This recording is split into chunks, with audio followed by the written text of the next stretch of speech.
हाँ, तो कक्षा 10वीं के इंटेलिजेंट स्टूडेंट्स, आइए अब हम आगे बढ़ते हैं। बेलन, सिलेंडर। बेलन एक त्रिविमीय आकृति है जिनमें दो सर्वांगसम एवं एक समांतर वृत्तीय पृष्ठ एक वक्र पृष्ठ के द्वारा आपस में जुड़े हुए होते हैं, जैसे कि पाइप, ट्यूबलाइट, हमारे घर का गैस सिलेंडर। ठीक है, इसी प्रकार से होता है। इसमें आधार होता है, इसकी त्रिज्या है, ये अक्ष है, ये ऊंचाई है। वृत्तीय पृष्ठों के बीच की लंबवत दूरी को बेलन की ऊंचाई तथा वृत्तीय पृष्ठ को बेलन का आधार कहते हैं। वृत्तीय पृष्ठों के केंद्रों को मिलाने वाली रेखाखंड बेलन का अक्ष कहलाता है, जैसा कि यहाँ चित्र में दिखाया गया है। जब दो आधार ठीक एक दूसरे के ऊपर हो तथा अक्ष आधार के साथ समकोण बनाता हो तो उसे लंबवृत्तीय बेलन कहते हैं। यदि लंबवृत्तीय बेलन के एक आधार को थोड़ा सा खिसका दिया जाए जिससे अक्ष आधार के लंबवत ना हो तो उसे हम तिर्यक बेलन कहते हैं। ये सब क्या है, ऑब्जेक्टिव, खाली स्थान आदि में पूछा जा सकता है। आपके बुक में दिया है, इसको अच्छे से पढ़ लेंगे। आइए अब आते हैं सूत्र। सूत्र भी कई बार खाली स्थान में आता है, ऑब्जेक्टिव में आता है। तो बेलन के वक्र पृष्ठ का क्षेत्रफल का सूत्र होता है 2πr/h वर्ग इकाई। जो भी दिखा दिया रहेगा इकाई इसके अनुसार से, जैसे कि सेंटीमीटर दिया है तो वर्ग सेंटीमीटर, मीटर दिया है तो वर्ग मीटर। ठीक है, तो बेलन का वक्र पृष्ठ का क्षेत्रफल 2πr/h वर्ग इकाई। बेलन के संपूर्ण पृष्ठ का क्षेत्रफल होता है 2πr कोष्टक में h धन r, जहाँ h बेलन की ऊंचाई है और r बेलन की त्रिज्या है। ठीक है, इसी प्रकार से अन्य और सूत्र हैं, उसको हम देखते हैं। देखिए, अब दिया है बेलन का आयतन।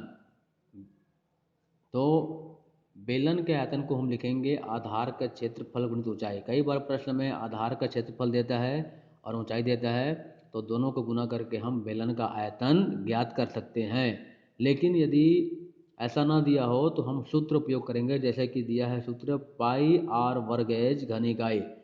बेलन का आयतन होता है πr/h घन इकाई।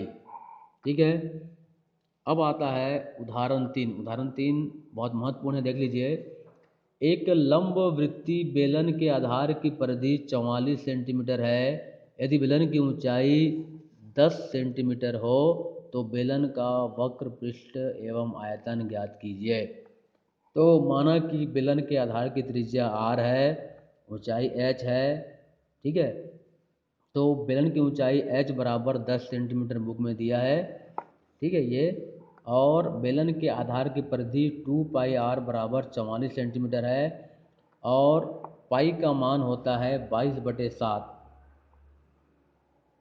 पाई का मान होता है 22/7, आप लोग पढ़े हो। तो यहाँ से r बराबर 2π नीचे गुना हो जाएगा। अब यहाँ पे r बराबर 44 और ये 2 का 2 है और पाई का मान होता है 22/7, तो वो भाग होके 7 ऊपर आ गया है और 22 नीचे आ गया है। ठीक है, ध्यान रहे पाई का मान होता है 22/7, लेकिन ये नीचे में बटा में लिखा है यहाँ पे, इसलिए ये भाग होके 7 ऊपर आ गया है और 22 नीचे हो गया है। अब ये ऐसा हुआ है 22 एकम 22 और 22 दूनी 44 और 2 एकम 2, 2 एकम 2, ये पूरा कट गया है और हमको प्राप्त हुआ है r बराबर 7। r बराबर 7 सेंटीमीटर, मतलब त्रिज्या आया है 7 सेंटीमीटर। आपको बुक में दिया है, देख लेंगे। अब आता है बेलन का वक्र पृष्ठ 2πr/h। तो 2 यानी 2, पाई का मान होता है 22/7 और r का मान होता है 7 और h का मान 10 है। तो यहाँ 7 7 कट गया है और 22, 2 और 10 को गुना करने पर हमको प्राप्त हुआ है 444 वर्ग सेंटीमीटर। ये है बेलन का वक्र पृष्ठ।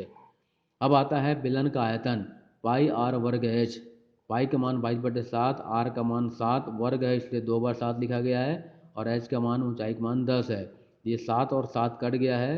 7, 10 और 22 को गुना करने पर हमको प्राप्त होता है 1540 घन सेंटीमीटर बेलन का आयतन। ठीक है, इसी प्रकार से अन्य सवाल बनाइए और बताइए। अब आता है एग्जाम्पल 4। दो बराबर ऊंचाई वाले लंबवृत्तीय बेलनों के आधार की त्रिज्या 3:4 के अनुपात में है। इनके आयतनों का अनुपात ज्ञात कीजिए। माना कि दोनों बेलनों की त्रिज्याएं क्रमशः R1 और R2 है, ऊंचाई h है, तो बेलन के आधार की त्रिज्याएं 3:4 के अनुपात में है। तो R1/R2 बराबर 3/4, तो R1 बराबर 3R, R2 बराबर 4R हमने मान लिया है। और पहले बेलन का आयतन है πr1 वर्ग h, दूसरे बेलन का आयतन है πr2 वर्ग h, और दोनों बेलनों को आयतन का अनुपात किया गया है। तो πr1 वर्ग h πr2 वर्ग h बराबर R1 का वर्ग R2 का वर्ग, और R1 R2 का मान हमने माना है 3R 4R, तो यहाँ मान भर देंगे। तो 3R का वर्ग 4R का वर्ग, इसका वर्ग होगा तो 3 3 9 R का वर्ग, और ये 4 4 16 R का वर्ग। अब R वर्ग कट जाएगा, हमको प्राप्त होगा 9/16, अर्थात दोनों बेलनों के आयतनों का अनुपात 9:16 होगा। ये इसका उत्तर रहेगा। इसी प्रकार अन्य सवाल बनता है तो बनाइए, फिर अगले वीडियो में हम बताएंगे। ठीक है।